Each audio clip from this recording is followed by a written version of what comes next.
Olá pessoal, na aula de hoje vamos falar sobre a movimentação e sustentação nos animais. Antes de começar, eu queria pedir aí para vocês se inscreverem no canal para dar aquela força. A sustentação dos corpos dos animais, incluindo nós, seres humanos, é feita principalmente pelo esqueleto, pelos ossos. Também existe uma interação entre os músculos e os ossos que ajudam a sustentar o nosso corpo, mas é principalmente feita pelos ossos.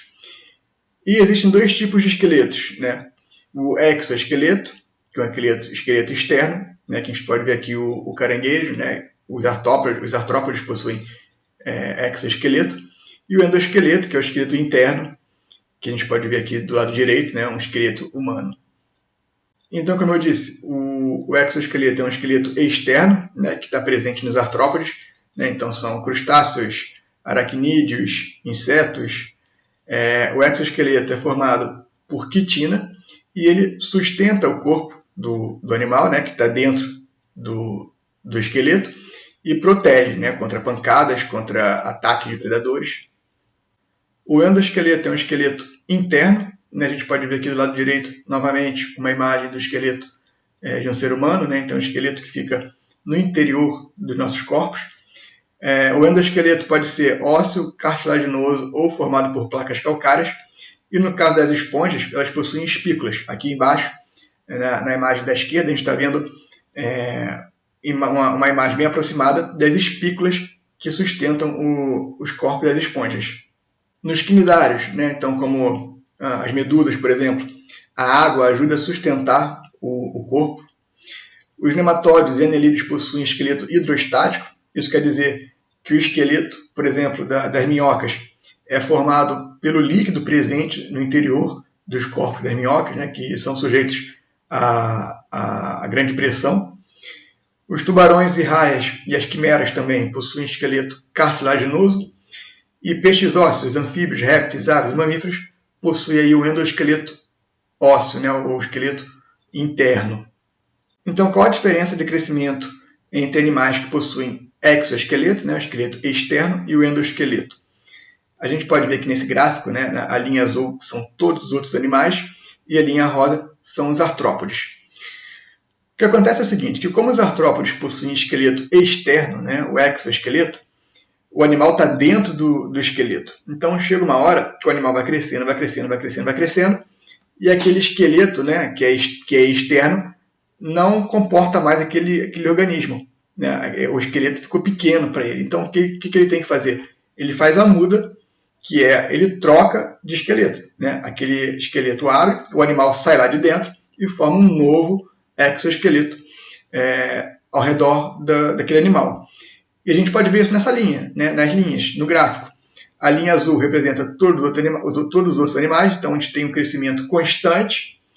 No caso da linha rosa, os artrópodes, a gente tem um crescimento, chega numa hora, ele para de crescer, porque aquele esqueleto não comporta mais, aí ele faz a muda, troca o esqueleto externo, aí ele cresce, para de crescer, aquele esqueleto não comporta mais, ele faz a muda, troca de novo, e assim vai. O deslocamento nos animais depende de vários fatores, como nutrição, circulação, mas depende principalmente da interação do esqueleto com os músculos. Então, a movimentação ela ocorre com a contração e relaxamento dos músculos. Então, conforme você vai contraindo e relaxando os músculos, você vai se movimentando, suas pernas, por exemplo, que conforme você vai movimentando a sua perna, o seu músculo e os ossos da perna vão se movimentando juntos.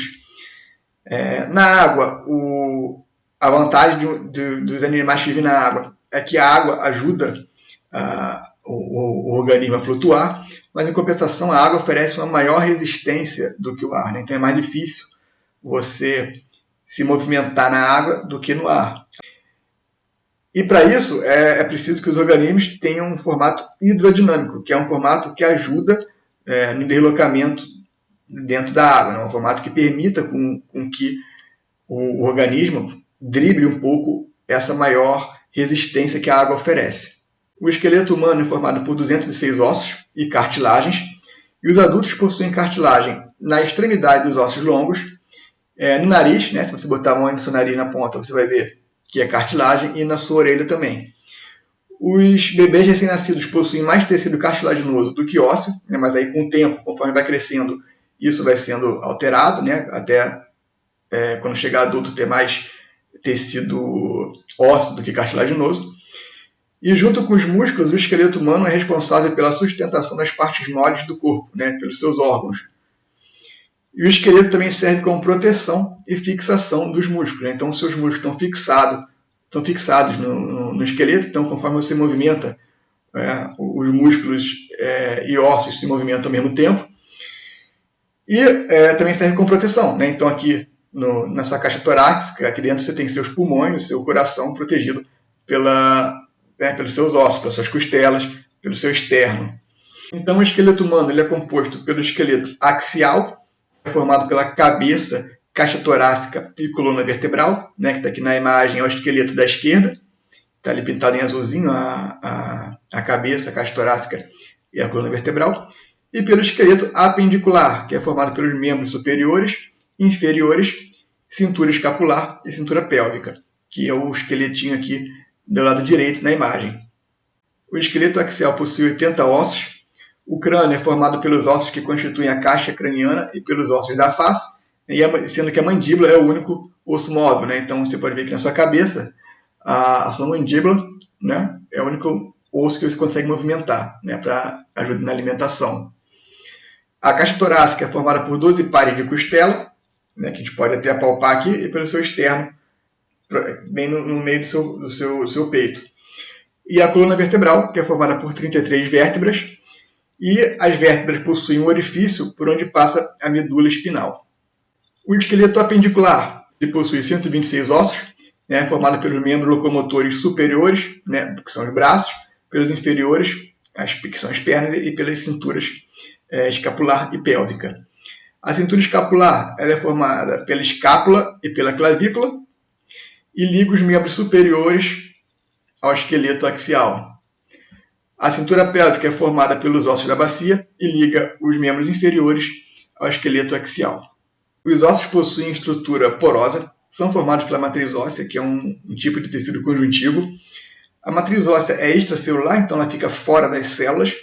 Ela possui colágeno, que é uma proteína que determina ali a flexibilidade dos ossos, e também possui algumas substâncias inorgânicas, como por exemplo os sais de cálcio. O sangue e o oxigênio chegam nas células ósseas através de pequenos vasos sanguíneos, né, porque todas as nossas células precisam de sangue e oxigênio. Os vasos sanguíneos e as fibras nervosas passam pelo interior dos pequenos canais da matriz óssea, que a gente já falou anteriormente, que ela possui um orifício. E os ossos podem ser classificados em 3 tipos, que a gente vai ver a seguir. Então, os ossos podem ser classificados como ossos longos, que possuem o comprimento maior do que a largura e a espessura, né? Por exemplo, o fêmur. Ossos curtos, onde quase não existe diferença entre o comprimento, largura e espessura, por exemplo, a patela, ou também chamada de rótula, né? Que está aqui na parte da frente do nosso joelho. E ossos chatos, onde a largura e comprimento podem variar, mas a espessura é pequena, né? Então possui uma pequena espessura, como por exemplo a escápula. As articulações são locais de encontro entre os ossos. Elas podem ser móveis, né? Que é quando os ossos se movimentam, né? Por exemplo, o joelho. As articulações móveis são revestidas de cartilagem e possuem líquido sinovial. Isso faz com que o quê? Faz com que diminua o atrito entre os ossos. Né? Então, para você se locomover, né, por exemplo, no joelho, você está ali mexendo, botando sua perna para frente e para trás, então os ossos estão sofrendo atrito um no outro. Se não houvesse essa cartilagem junto com o líquido sinovial, o seu atrito seria muito maior e o desgaste dos seus ossos seria muito maior. Como existe essa cartilagem, ela protege os ossos que estão na articulação do atrito.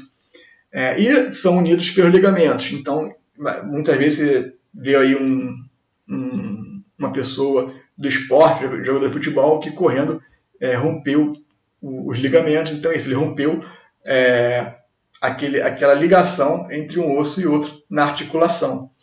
Elas podem ser semimóveis, né, quando a movimentação entre os ossos é limitada. Por exemplo, a coluna vertebral, você não consegue mexer muito o seu tronco para um lado para o outro, a sua coluna impede isso. Você consegue mexer um pouco, mas não muito.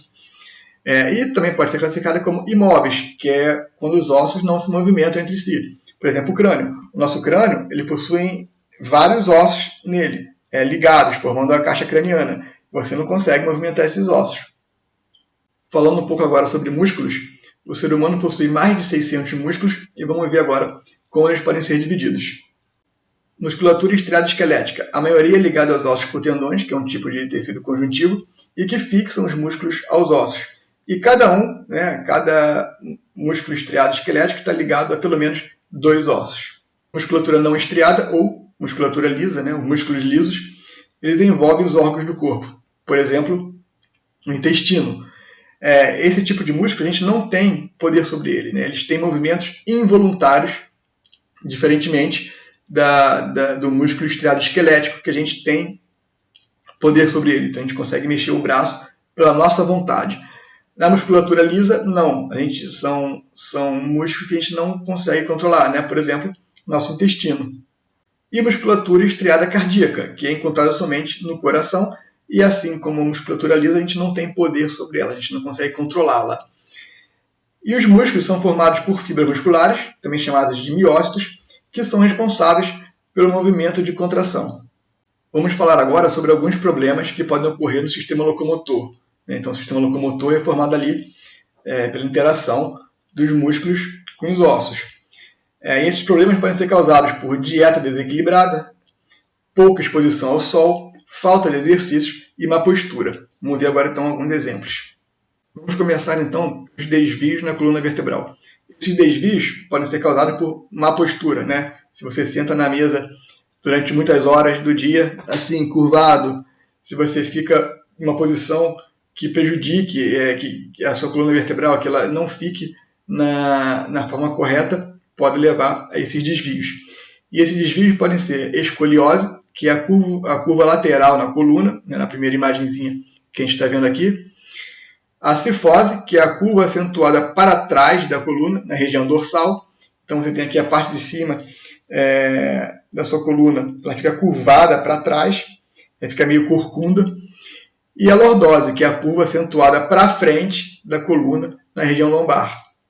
O raquitismo é causado pelo depósito insuficiente de cálcio nos ossos na infância. Então, ou seja, falta de cálcio e falta de vitamina D.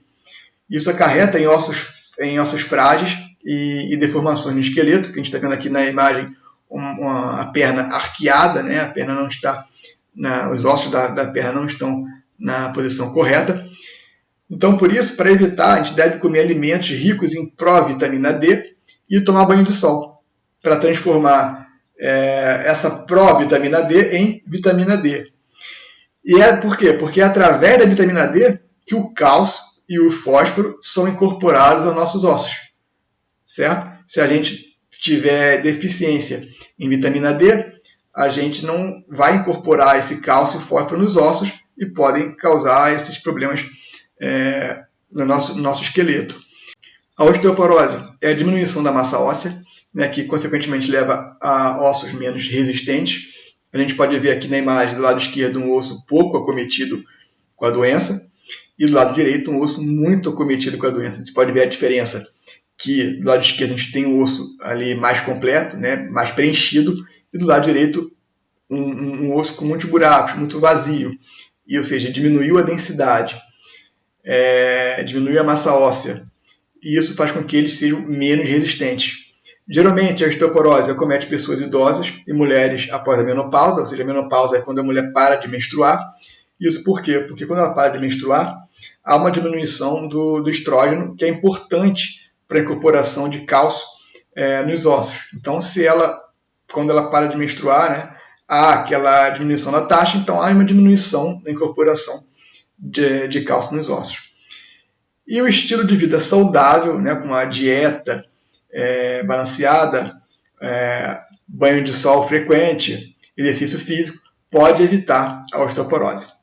A distensão muscular é a ruptura de fibras musculares, que é comum em esportistas profissionais. Vira e mexe a gente vê aí num jogo de futebol um atleta saindo por causa de distensão muscular, e nada mais do que a ruptura de fibras musculares.